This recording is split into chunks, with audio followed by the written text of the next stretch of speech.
Welcome to Democratic Dialogues, a podcast from Cornell University's Brooks School of Public Policy's Center on Global Democracy. This show is about bringing cutting-edge research on democracy to the people who need it most: policymakers, practitioners, journalists, citizens, students, and scholars who care about the future of democratic government. Each episode will dig into new research and books, articles, and ask what they mean for challenges of democracies currently and the potential and opportunities for democracies to deepen, evolve, and contribute to citizens' thriving. I'm Beatty Riedl, and I'm pleased to introduce and welcome our guest today, Professor Maya Tudor of the Blavatnik School of Public Policy at Oxford University, and author of the new Journal of Democracy article, What Democracy Does and Does Not Do. So let's dive into our conversation. Welcome, Maya. Thanks for having me, Rachel. Absolutely. So glad to be here in conversation with you. So I wanted to start, before we get to the findings of your article, I wanted to start with the question about what motivated you to write this. When we're thinking in the world today, people's questioning about this title. What does democracy do? What does it deliver? Yeah. So how did you come to decide to write this? It's a great question, Rachel, because it is a article that really grows out of the teaching I was doing in my classrooms. It's a very global audience, so half of our students want to run for political office, and they represent 60 countries around the world on average over the last decade. And I was just noticing that a lot of students were not uncritically accepting the idea that democracy is the best form of government, and they were asking really hard questions about whether democracy is actually delivering. So I began to think about what was out there, and I found that it was, behind lots of meta studies, and it wasn't really put together in one place. So I wanted to assign an article, and, when it didn't exist, I thought, okay, well, let me write this article that really thinks about setting aside the normative reasons to care about democracy. What do we know about whether democracy delivers? And in particular, I focused on the 4 domains that I thought, look, in every country, whether you're in an Asian country, a Latin American country, an African country, you care about having your children that are born in your society live a long, healthy life. You care about them being educated, and you care about your country growing economically, because if the country grows, then more things are possible. So I thought, okay, everyone can agree that those are kind of goods that governments should pursue. So what do we know about the record of what democracies deliver? Absolutely. So thinking about these core elements of what people expect or hope for from their form of government, from how their society is organized. So you go into how democracy delivers relative to other forms of governance across these domains: health, security, education, and prosperity, and violence. Exactly. Yeah. So tell us then, what do you find? Yeah. So in the domain of infant mortality, which is the one I spend the most time on in the domain of health, democracies, based on, again, global studies looking over many decades. So that was the criteria for including a study here and looking at it. I find that democracies on average have 17 fewer deaths per 1,000 on average than autocracies. So it's really clear data that in the domain of health, democracies do deliver. In the domain of education, it's a little more complicated, because while democracies definitely deliver more years of schooling, the quality of that schooling, which is something that education experts, and I spoke to a couple on how to understand this data, it's really hard to get measures of the quality of schooling, right? So you don't want just your kids to go to school. You want to make sure that when they're in school, they're actually learning how to read, they're actually learning how to do math. And the quality of schooling was really hard to get at, and it's not clear, essentially, that democracies deliver better quality of schooling, but there are more average years of schooling in democracies compared to autocracies. On violence, so I looked at civil wars in particular, and their democracies, again, they tend to do better. Of course, democracies vis-a-vis other democracies, we know that they are that they're more democratic. There's a democratic peace theory, but and democracies via non-democracies, there's not a huge difference there. But internally, there are substantially fewer deaths from civil conflict in democracies compared to non-democracies. And finally, in the domain of economic growth, which I think is a really important one because many people, and I have lots of Indian students, students from South Asia in my class, and they say, well, we want to be like China, right? And China has just these fantastic rates of growth. And I say, okay, well, let's not cherry pick the data. Let's look at how autocracies do on average in growth. And what we find is that autocracies or democracies do better at growth over a period of kind of 20 years.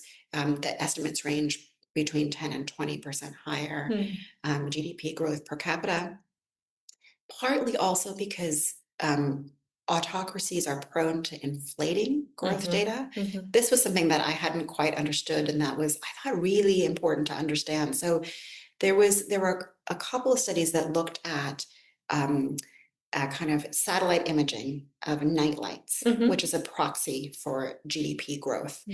And autocracies tend to overstate their GDP growth per annum between 0.5 percentage point and 1.5 percentage points per annum. Right? So we can't always trust the data coming out of autocracies to be accurate, and that's as true of economic growth as it is of things like COVID statistics. Right, health indicators more generally. I mean, that is interestingly, that information feedback and transparency is part of the mechanism by which we would expect that these kinds of democratic outcomes do deliver, right? Because for rule of law, for contract enforcement, for the ability of government service providers to know what problems exist and where to respond and how to best adapt service provision to needs that citizens expect, you require that kind of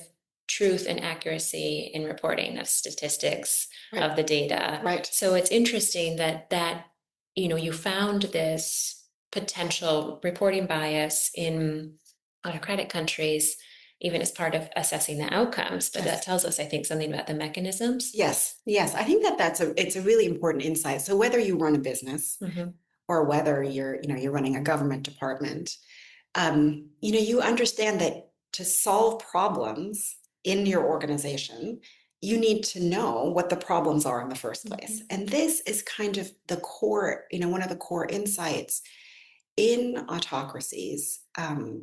By definition, power is more concentrated at the top. And we know that it's often difficult to speak truth to power, right? So if you walk into the door and you have to deliver bad news to your boss, that's hard in any context, right? Because no one likes to hear bad news. But it's particularly problematic when have job security, when the whims of the boss, in this case, it could be an autocrat or it could be a party, when they don't want to hear that bad news, and you have no sort of guarantees that you won't personally suffer. So then there's not an incentive to tell the truth, especially for that information to flow upward. Now that should be clear, that exists in every society, democracy and autocracy.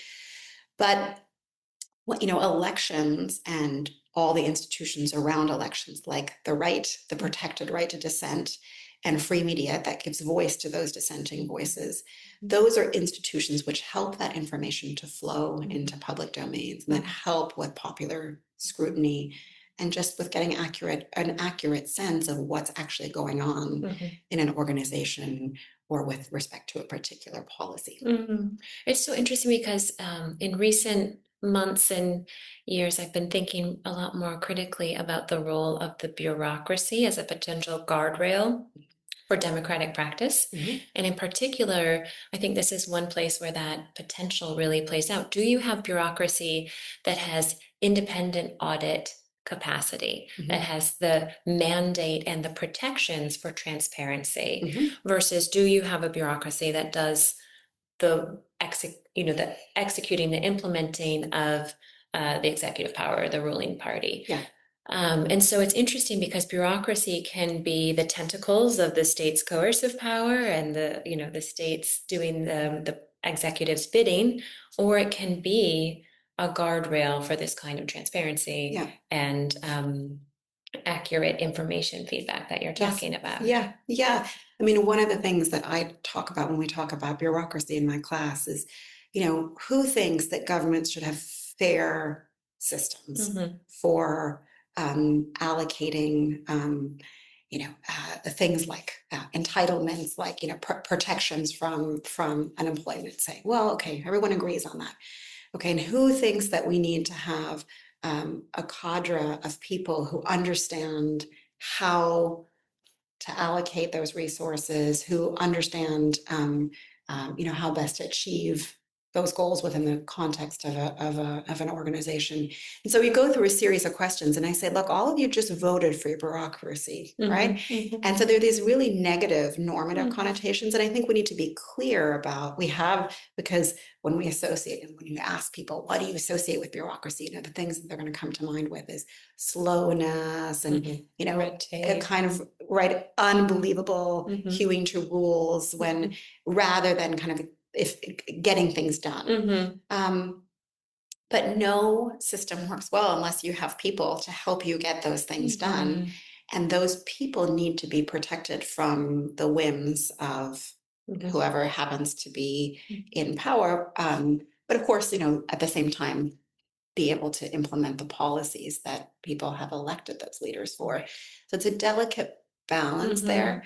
But I think really thinking about what are the incentive structures for people to deliver in bureaucracies is a core part of getting that design right. Right. So how to make bureaucracy efficient to do the delivery that democracy is supposed to do, Yeah. and responsive, Yes. accountable Yes. to that representative function Yes. of democratic participation. Mhm. Yeah, yeah. So I think that, this is really interesting because it helps us to translate your study's findings, the meta theories, to understanding, like, how does it function? Why is it the case that democracy can and does deliver on these different domains? And so I'm wondering, when we think again about the data, you're looking at it globally in aggregate form. As a scholar of South Asia in particular, and with your global student body, and being based in the UK, you have a wide purview for thinking about, are there patterns that vary cross-regionally in particular contexts? Are there complexities or nuances to the big picture? Yes. No, there are lots of nuances, and I go through some of them in the article. One important one is that, first of all, we've got to just say, what is democracy? And of course, it's elections, but it's not just elections. It's about the rights that individuals have to dissent against government, because that's when you really need those protected rights. If you agree with government, the rights aren't really necessary, but it's the moment that you disagree that you need those protected rights. So it's elections and it's rights and it's kind of the institutional structures, both in terms of parties and their rights to compete in media and such like. So when you think of it as kind of democracy as a basket of institutions, then elections can actually be problematic to introduce too quickly without power sharing guarantees in the aftermath of violent conflict. So if you have post-conflict societies, particularly where you have groups who have been warring over access to the state and to political power, in those contexts, the research shows that too quickly introducing elections, competitive elections with sort of no guardrails for power sharing, can move those societies back into conflict. So in particular, the first and the second election post-conflict are really delicate ones. And the research suggests that actually that's where the international community can be somewhat helpful in helping to provide some of that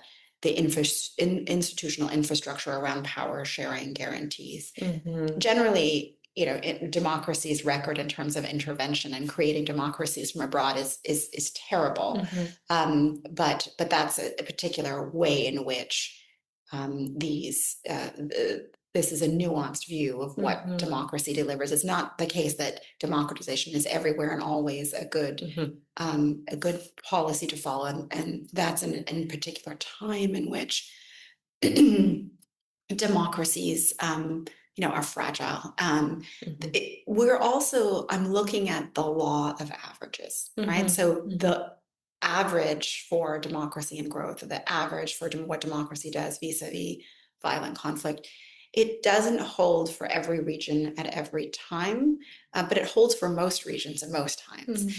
And that's just important to say, because again, when I think of my students, I think of particular one Tanzanian student who I had and who kept raising her hand to say, look, this, the Chinese Communist Party, the CCP, it's just delivering for people.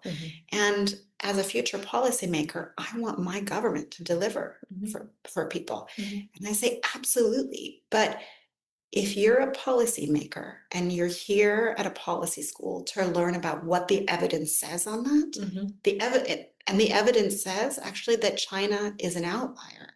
It's not representative of what autocracies are able to deliver.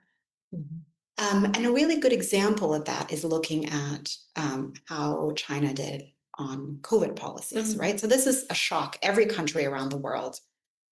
And initially, when the COVID pandemic broke out in 2020, there were lots of people, and there were lots of, in fact, of academic articles that came out saying, well, autocracies look like they're doing better than democracies. And we had, China built hospitals in a matter of weeks, and they sequenced the genome, and they got masks and the kind of needed equipment to their people very, very quickly.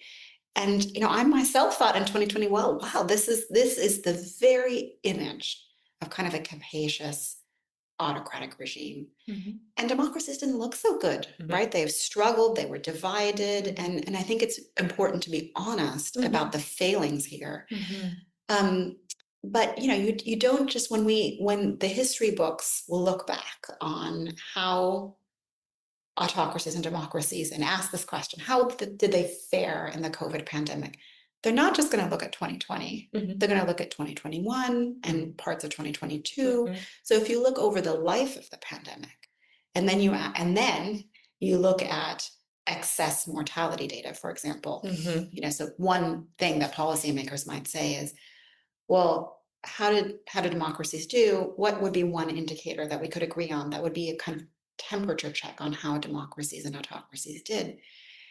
And I think most people would agree, well, excess mortality, like how many people died that didn't have to die because of COVID.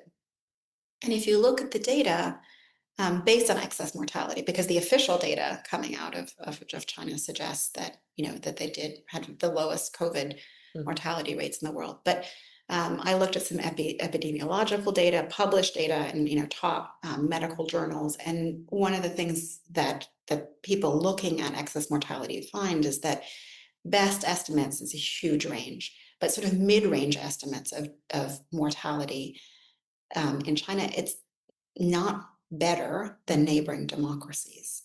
And China had very, very strict lockdowns that went over long periods of time. And we now have a wealth of data that suggests that these strict lockdowns also had their cost in terms of social capital between families and communities. They had their costs in terms of education, particularly for the less well off, right? So when you're a policymaker, you're not just thinking, what am I doing about COVID? You're looking at, how do I protect my societies and make them the most prosperous, the healthiest they can be? And sometimes there are trade-offs, like there were between preventing the spread of COVID and educating all of our societies. And when you think about that, on average, you saw that, democracies, though they didn't react as quickly on average, they also were able to pivot and take account of new information that showed the mental health consequences of these lockdowns. And so, net, how do you evaluate Mhm. how autocracies and democracies did? Mhm. Time will tell, but I expect that it will look quite different and probably the opposite from what it looked like in 2020 when Mhm. people thought autocracies are better at handling COVID. Mhm. And it's exactly, again, that kind of taking from your answer, thinking about those mechanisms that you're drawing out, the ability to adapt, to pivot to new information, receive new information, and then change policy based on them. In some ways, um, China was able to respond quickly to this geopolitical shock. But how quickly are we able to change the political strategy, Right, right? right, Once it's decided upon, right. is the feature of kind of the democratic feedback cycle. And it goes back to your first question about information. So there's a kind of deployment of resources from the state that Mhm. China was able to do very, very quickly as an Mhm. example of an autocratic regime. Mhm. But because it's an autocratic regime where the regime has trouble hearing what people's preferences are, Mhm. it was not able to pivot as quickly Mhm. towards adapting to a life with COVID, which we are all doing now. Mhm. And, you had, I believe it was at the end of 2022, 50 cities in China saw mass protests against that. And that's, at a substantial cost to citizens to go out to mass protest, in that context. So it's, autocratic regimes on average don't do so well on many of these domains, but they also have different kinds of capacities. So oftentimes when the autocrat or the leading party says we're going to do this, they're often better at mobilizing the capacity of the state very quickly to do those things. And Mhm. again, I think one needs to be honest about that. Mhm. But when things go wrong, Mhm. and they can often go wrong in very massive ways Yeah. when you don't hear Yeah. information from below, as it did, in the Great Leap Forward and the Cultural Revolution in China. That was directly due, and those are the largest losses of human life, absent an external war, that the world has ever seen. And that was due to the Chinese regime, the autocratic regime, not seeing Mhm. that the effects that these policies were having on the ground, and not being able to gather the information from below because of the power hierarchies inherent in autocracies. Mhm. Mhm. So well said, and just a really critical reminder that looking to across time Yeah, is so essential yeah, to our social science, our public understanding yeah, of how different regime types deliver yeah, differently. yes. So, thinking about that, Maya, that point is looking across time. Your data is built from a retrospective analysis. That's the data that we have. Looking Mhm, back, mhm. how has democracies delivered? Now, part of the challenge I think that democracy faces is looking ahead. How well do we think democracy will be able to respond to tomorrow's challenges, to the challenges that we already see today, right? Mhm. The increasing potential for global pandemics, to respond to climate change, and these kinds of structural conditions that are maybe causing some of the turbulence around Mhm. questioning, can Mhm. democracy respond? So Mhm. how do you think, just projecting forward from your study, how do you think democracy is positioned to take on today and tomorrow's challenges? Yeah. Well, I mean, first is to say, most of the study is not based on my data, but it's based on other data that I've tried to bring together. Mhm. So just not my data so much as it is other people's data, and that's just important to say because I have my own normative priors, Mhm. and I talk in the article a little bit about how we all have our biases, and I think it's important to be clear about what those biases are and how we would know if we were wrong about our Mhm. biases. And looking to the data is important here. Mhm. But looking forward, I think, Rachel, to your question, how do we know that democracy is going to fare in the future? Democracy ultimately is a set of institutions, and they reflect the societies they're governing. They're in place in societies that are increasingly growing polarized, that are increasingly seeing citizens want to undermine democratic protections. Citizens, not just party leaders, but citizens wanting to undermine protections of dissent and disagreement if they're from opposing political camps, whatever that means in that particular society or context. And so the institutions cannot protect societies from that deep polarization. They will reflect that polarization. So democracies are only as good as the kind of social compact about agreeing to disagree that people have, or in some cases don't have, in the societies that are democracies.